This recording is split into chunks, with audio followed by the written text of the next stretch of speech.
And good evening, everybody, and welcome to TV Tuesday Live. My name is Scott Jordan, and you're watching live here at Cellars of Sonoma in beautiful Railroad Square, Santa Rosa, California. I'm not surprised, not everything lasts. I've broken my heart so many times I stopped keeping track. Talk myself in, I talk myself out. I get all worked up, then I let myself down. I tried so very hard not to lose it. I came up with a million excuses.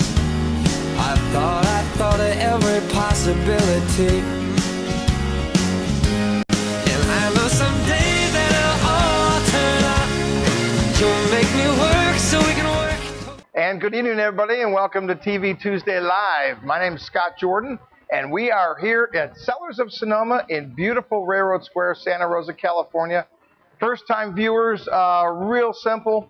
To the right of the video screen is a little chat box, and you can actually ask questions of my guest or myself or any question, and we'll answer them live. And so we want you to make that interactive, and feel free to ask any topic related to the wine or hospitality, or maybe something that's different, or I'll keep you informed on the Giants scores. We'll keep those, we're Giants fans here. So tonight I've got Michael Gann, Gann Family Cellars, winemaker and creator of this brand. Michael, welcome to TV Tuesday. Good to be here. Yeah. We've got some great wines that we're going to talk about tonight, but we're really focusing on the wines we want to serve at your winemaker dinner. So those of you in the Bay Area, you know, within a couple hundred miles, on the 12th, a week from this Thursday, we will have a winemaker dinner right here in the tasting room. Andy will show you the picture of that table that we did during the holidays, and it was really nice. We only have room for 24 people, so you really need to get with the program. But we're going to have Jack from Jack and Tony's restaurant down the street. He's going to pair up 4 courses, all done family style, which will be really fun. And so he's working diligently on the menu. We're going to taste through the wines tonight and talk about those. But that's a great event. Tickets are on sale. You can get them on our website by going to our online store, and it's the very first one at the very top. And go ahead and click on that and order your tickets. They're $85. That's all inclusive. Includes your wine. It includes the 4-course dinner. It includes live music with Dustin Saylor. We'll talk a little bit more about him. He has been a great addition to the tasting room. Very fun night. 6:30 to 9:30. You gotta love that. It's going to be a great event. And you'll get to hang out with Michael. And he'll be more than happy to sign bottles, tell you about the wine industry. And is Jack going to be here too? And Jack will be here, and he'll be introducing the courses. So that'll be very fun. So get those tickets, and let's fill the room.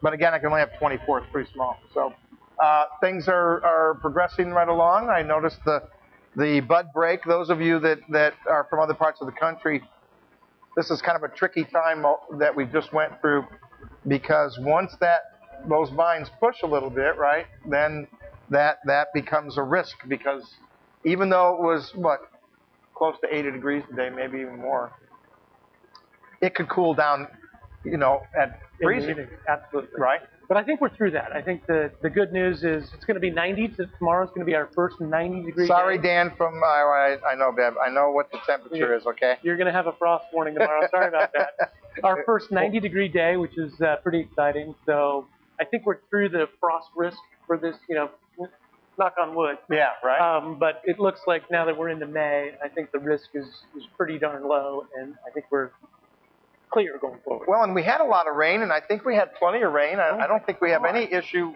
with water, right? I mean, this last year, I think the snowpack was incredible this year. I have a friend who has a house in Tahoe, and he had like 8 feet not too long ago still. Just, amazing snow. Of late, I think it was a record snowfall. Yeah. I think it went back to, like in the 70s where they had a bigger one. So Finally, the reservoirs are filling up. I think water is not a challenge for us. The vines have certainly had a nice winter break and a good drink, so the water tables are all full. I think this year could actually start off nicely. There's still some issues to deal with. You know, you got wind at bloom, and other things can kind of hurt the crop. But they look good. I was out the other day doing some wine tasting, as I do, you know, most weekends, and man, the vines look. They look healthy. They really look healthy. Well, when vigorous, you guys very vigorous this year, that could be part of the challenge. Yeah. Well, then you got in check. Yeah, because then you got to think about dropping fruit if you get too damn much. Yes, right? absolutely. So the first wine we're going to talk about is Chardonnay that will showcase in the dinner coming up on May 12th. And this Chardonnay, Russian River Chardonnay. Russian River. It's actually grown right on the Russian River. Our property has about a third of a mile frontage right on the Russian River. We've got very gravelly alluvial soils from literally thousands of years of flooding. And so all the Chardonnay is planted right down on the bench, right off the river. Great location for it, and just makes a wonderful, wonderful wine. Stylistically, our wine, you know, some California Chardonnays are a little overblown. Right. Too much oak, too much butter, and you're trying to find the fruit in the glass, and you can't find it because there's too much oak, too much butter. And stylistically, we wanted to dial it back a little bit and really make a wine that's going to be more food friendly. Right. And chefs like Jack appreciate things that aren't too overblown. Mm-hmm. And so this is wine that was made with about a third, 30% new oak, not 60, 70% new oak. So you're not being overwhelmed by those oak notes. And then from, you know, that butter taste that you get comes from secondary malolactic fermentation. It happens in the wine.